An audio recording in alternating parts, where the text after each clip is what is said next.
takes us to Africa, where we explore one of humanity's oldest knowledge systems, traditional African medicine, and its place within the modern world. Joining us is a distinguished traditional ruler, educator, engineer, and international leader whose work bridges governments, academia, traditional institutions, and, of course, community. It is my honor to welcome His Royal Eminence, King, Professor, Ambassador, Engineer ONYECHE from His OBINNA. Your Royal Eminence, welcome to the World in Focus. You live from Rivers State, Niger Delta region of the Federal Republic of Nigeria, West African region of the continent of Africa.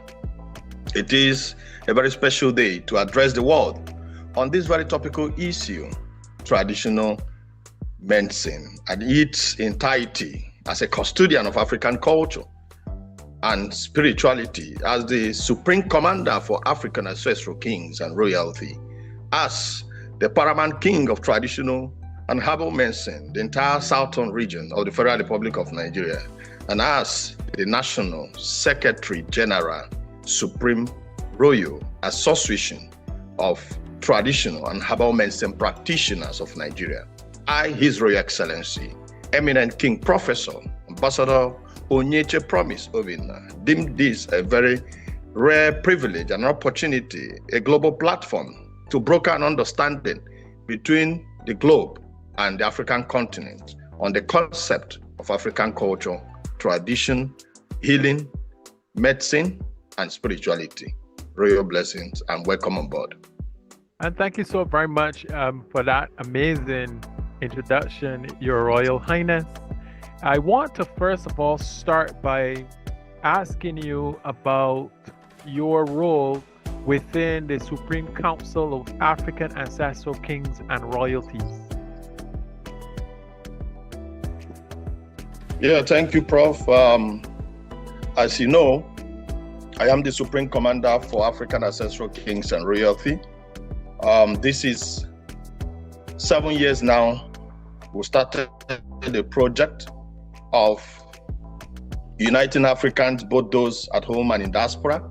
African diaspora kingdoms has been established across continents, where we appointed so many persons across the continents of the world as ambassadors, ancestral princes and princesses, ancestral kings and queens, to integrate the core African culture, the core African culture, the core tradition of Africa to the diaspora community, where we have our people who has lost touch with reality, our people who has lost touch with African soil, our people whose ancestors were taken through slavery into the European continent and into America, those who can no longer have the feel of the spirituality, the feel of the ancestral connect with the ancestral soil. So the mission of Supreme Royal Council of African Ancestral Kings and Royalty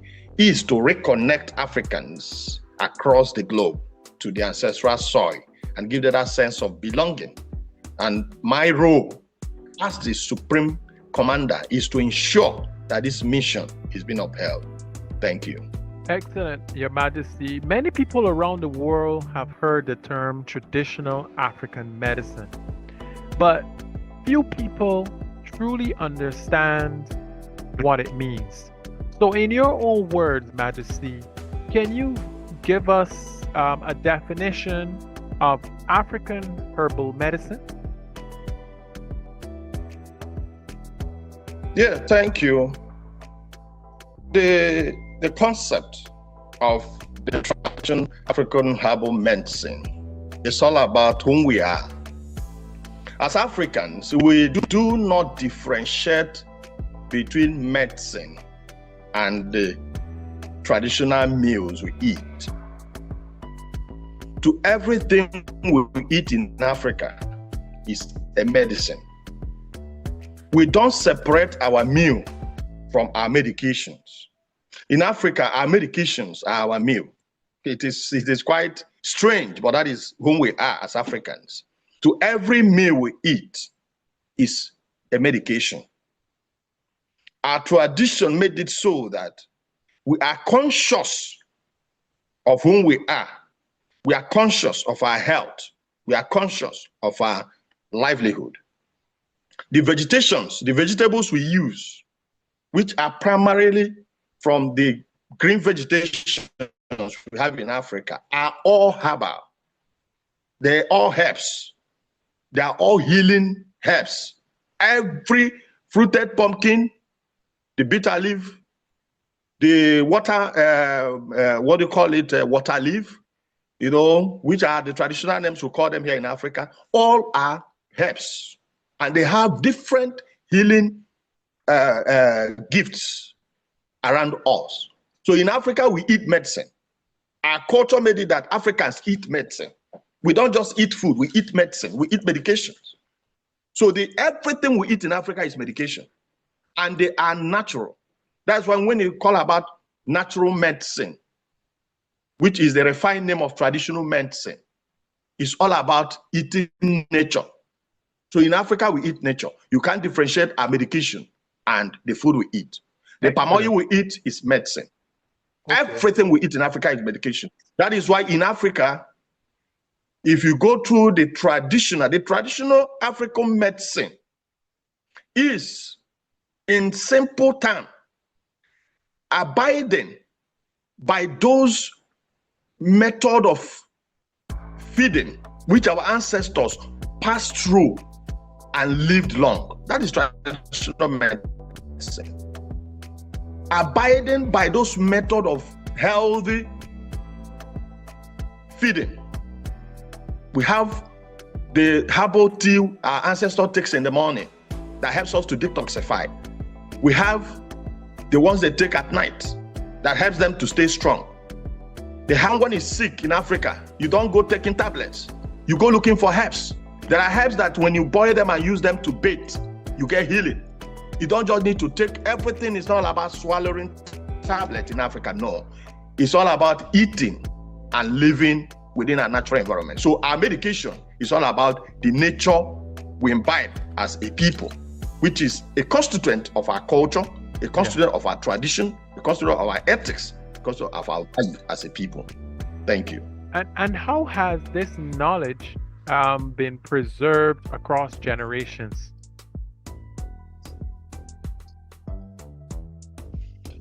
Yeah, the African traditional or herbal medicine knowledge has had its setbacks because of global condemnation. I have to be very sincere as a UN ambassador to tell you that the colonial invasion in Africa was a setback for traditional medicine because our system of living was altered completely. African traditional medicine was categorized as poisonous by modern medicine practitioners. I want to shock you. By the history of healing, medicine, conventional medicine, is purely natural medicine. The conventional medicine I mean is the orthodox medicine. Orthodox medicine is purely natural medicine. The history of medicine started from India, and this by the global acceptable theory of medicine. This medicine by history was Indian traditional healing method, and they began to develop it and started christening it names, and from there it became the conventional medicine. Same thing is in Africa. African traditional medicine history was not documented properly. It wasn't.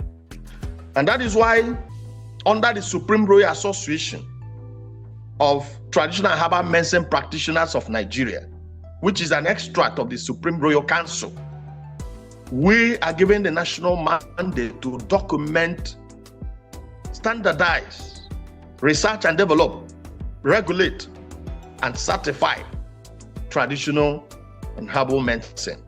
You know why? Because there is no documented evidence, no national, no regional, no continental, and no global documented evidence of traditional medicine. And these things were carefully done to discourage Africans from embracing that which nature gave to them. The African herbs remains the most potent herbs you can think of in the world. I am proud to make this assertion as an ancestral king, as Odumezumezu, as ONYECHE Alolakpa Grishi in a ethnicity, that the African traditional medicine remains the most potent medicine you can think of in the world. And I stand to be challenged by anybody because I have the facts, I have the figures. As the National Secretary General, I am the head of administration of traditional herbal medicine practice in Nigeria. And you know that Nigeria is the most populous black nation in the world. And you know that Nigeria is the giant of Africa. You know that whatever Nigeria stipulates becomes viral across the black nation. So I am telling you in confidence that African traditional medicine remains the most potent medicine you can think of in the world. Okay. And that is why by the United Nations global mandate through the World Health Organization that every nation should return to natural medicine. We are proudly saying today, tomorrow, generations unborn, that Africa will take its pride of place as we have taken it upon ourselves to redevelop, standardize, and document our medicine.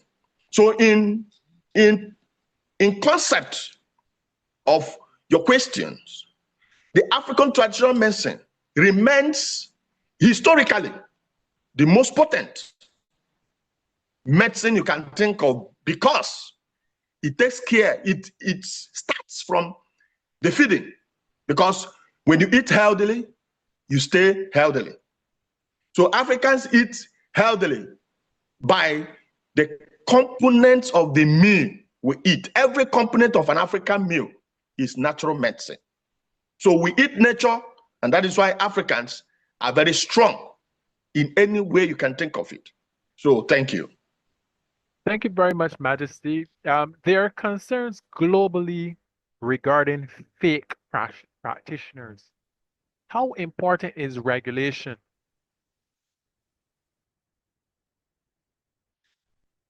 Yeah, you know, in everything you do, without regulation, the quacks will always have a free day. For historical purpose, there has not been strong regulation in African traditional or herbal medicine. Why? Because the concept of African healing is more of spirituality when it comes to the African concept. The African person is a highly spirited person.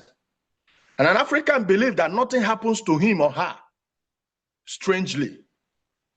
An African believes that before anything, even before he falls ill, his ancestors should have informed him that he will fall ill. So when he falls ill, he begins to ask questions. Have I wronged my ancestors? Where have I gone wrong that I'm ill? So the consciousness of an African man is highly spiritual. And that is why in regulating spirituality, science cannot regulate spirituality. The government cannot regulate spirituality. It is only those who are custodians of the African culture, tradition, and spirituality that can regulate African traditional medicine. And that is why the Supreme Royal Council, upon National Summit last year, took it upon themselves that kings should step up as custodians of culture and tradition, who knows every practitioner in their host communities and in their constituent environment to regulate the practices and activities of these practitioners. Remember what I said, that science-based claims cannot regulate African traditional medicine because the foundation of African traditional medicine is purely spirituality. We believe that our herbs has specific time of the day you harvest them.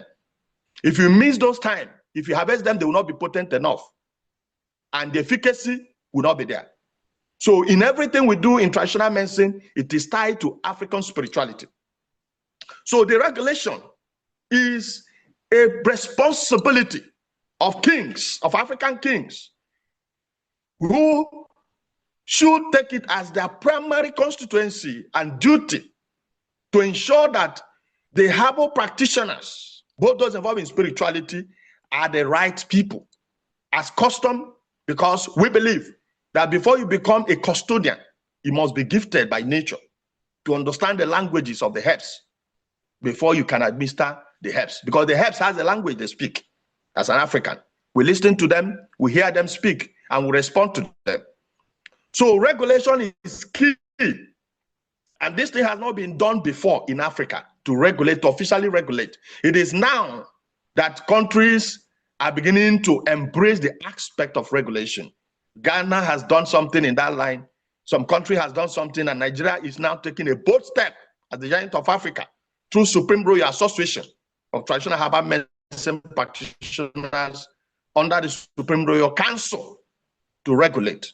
And I want to thank the Federal Republic of Nigeria through the Federal Ministry of Health and Social Welfare, Traditional, Complementary and Alternative Medicine Department, for giving us this national mandate as kings to step up in ensuring that there is effective regulation, standardization, and documentation. Why do we have to regulate? In African history and tradition, before you become a native doctor, which is called native doctor by the Orthodox world, we call them dibias by the Eastern terms or terminology. A dibia is a doctor. So you call them native doctor, we call them dibias. They are dibias. So for you to be a dibia, you must be gifted by nature. It is not called by what you learn. No. Those that learned the dibia or the native doctor practice are secondary. The primary healers are the natural gifted healers. In Africa, we have those that are seers. When they look at you to tell you, they tell you clearly. It's like a scanner. It's like the English scanner. They tell you clearly what your problem is, because they are gifted even by touching your palm. By the power of divinity they have, they will tell you what you are going through, the problem you are having. I don't know where you're getting me. So in Africa, our diagnosis, we are primarily done by the spiritual intuition of the gift we have as Africans. So you can see some persons, having seen that this sector can bring in money, it can bring in inflow, it can be a source of survival, now decide to pretend as though they are naturally gifted healers. Some go as far as learning. Then when they learn, they begin to practice. Right. Then since there is no regulation, it becomes difficult to know who is a genuine or gifted healer from who just learned healing and begin to heal and deceive people. So the aspect of regulation became very important for us to document every healer or practitioner, to know how you became a healer. Is it by natural gift? Right. What are the signs? What are the signs that made you to know that you are a gifted healer? By our indices as traditional practitioners or custodians of African culture and tradition, we have our indices on how to rate who is a true. So when we engage them, we have to go through the indicators and the history we establish within you and your people. We have our facts on how to test the healers. So there are different aspects of traditional healing when it comes to traditional medicine. Okay. So we are now applying our knowledge as kings, applying our traditional gifts as kings, our spirit of discernment to know between the responses we are getting from the healers, who is a true healer or who is a false or quack healer. Because the quack healers are those who are causing problem. Because in traditional medicine, we have a natural way of administering the traditional herbs. And we have our dosages. Those that say there are no dosages, there are dosages to traditional medicine. And we have the indicators. When somebody is sick, we get the signs of the ailment you are going through the responses, your body responses. So those who are pure healers, when they touch you, your body speaks to them. That's why I say African traditional medicine is more of spirituality. When a healer touches you, he feels your body impulses and he communicates with your body and he tells you clearly. In Africa, there are women under traditional birth attendants that when they touch their hand on a pregnant woman's womb, they will tell you if it's a twin or it's a single fetus. They will tell you how many months that baby is, that fetus is, and they'll tell you the date of delivery. These are not rocket science. These are Africans' healing and spirituality. And these are people, these are history we must uphold, document, because we've really lost a lot by undocumented practice. We've lost, Africa has lost a lot of great healers. We have lost a lot of great healers by not documenting. Allow me, Majesty, to segue a bit here, because you mentioned a lot of information concerning the indications of a person who's sick, how you can tell an individual is a healer. But how does your organization work alongside government agencies?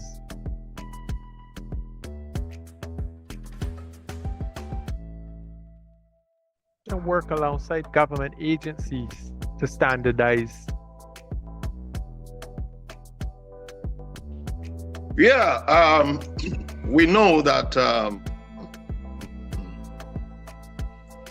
in Nigeria, for instance, we have the NAFDAC, which is National Agency for Food and Drug Regulation and all that. By the position of Supreme, it is our duty to collaborate with all the agencies of government. Because irrespective of the fact that NAFDAC does not regulate spirit-based claims or medicines, it is the duty of Supreme to integrate our activities with NAFDAC and to ensure we form synergy. And that we've done. Some months ago, we had an interface with NAFDAC. We had an interface with the police. We had an interface with DSS and all the agencies of government that is involved in regulation, standardization of orthodox medicine or conventional medicine. And this interface was done in order for us to synergize our operation with them. For them, they have their national mandate.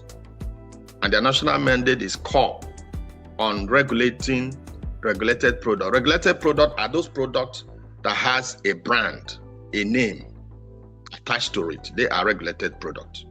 So we had an interface with them and we drew up operational guide on how we can help, because the primary thing here is ensuring that the public does not fall prey to substandard medications, be it herbal medicines or conventional medicines. So this synergy has been established. So we are working hand in glove with the agencies of government who are, in charge of regulating conventional or orthodox medicine. So that synergy has been established, and we are working together to ensure that these things are done and done adequately. That is indeed good news, Majesty, because the general question out to the public is how should traditional African medicine work in a comparative way with modern medicine, because it's important that there is not only synergy but also partnership. So I'm glad that your organization has taken the initiative to contact the government agencies and take the legal recourse necessary to make sure that the public confidence is bolstered. So congratulations on that. I would like to ask though, is there room, in your opinion, for collaboration between traditional practitioners, universities, and medical researchers? Yeah, there are rooms. There are rooms. As we speak now, we have a representative in Canada who is helping us to strike through a collaboration on AI scanners, which you put on as a headgear, then connected to a smartphone, and it helps to scan your system. So these are devices we are trying to embrace that will help the traditional healer get first-hand information on the status of a patient, a faster response on the status of a patient. And we are open to collaboration. We are open to partnership, because, you know, in traditional medicine, it is an undeveloped sector. It's an untapped sector, which requires everybody's commitment to develop it. And this sector is quite fertile. It's quite fertile. It is a sector that whatever you put in, you wouldn't regret it. You know why? Africans have realized that the efficacy of traditional medicine cannot be overemphasized. The efficacy of traditional medicine cannot be overemphasized. And they are highly embracing traditional medicine now. Initially, there was a campaign by the orthodox medicine practitioners to dissuade people from taking traditional medicine. And those campaigns are, when you take traditional medicine, it damages your liver, it damages your kidney, it does this, it does that. You know, I tell people that one thing that is sure in life is when you give false information, falsehood, when you bear false witnesses against the people, a time will come, the truth will surface. And when people see that the information you gave them is false, the way they will reject you, you will be surprised. So Africans have seen that the falsehood being perpetuated against traditional medicine by the Orthodox community was false. If traditional medicine is poisonous, how come our ancestors lived above 140, 150? Yeah. Our average lifespan as at then was not less than 100. We have one. It wasn't less than 100. One more minute, Majesty, before the call disconnects. So we're going to pause here, Yes. and we're going to come back into the call again, and I'll send you the link once again, okay? Thank you. It's my pleasure. It is my pleasure, Majesty, to be your guest. Thank you.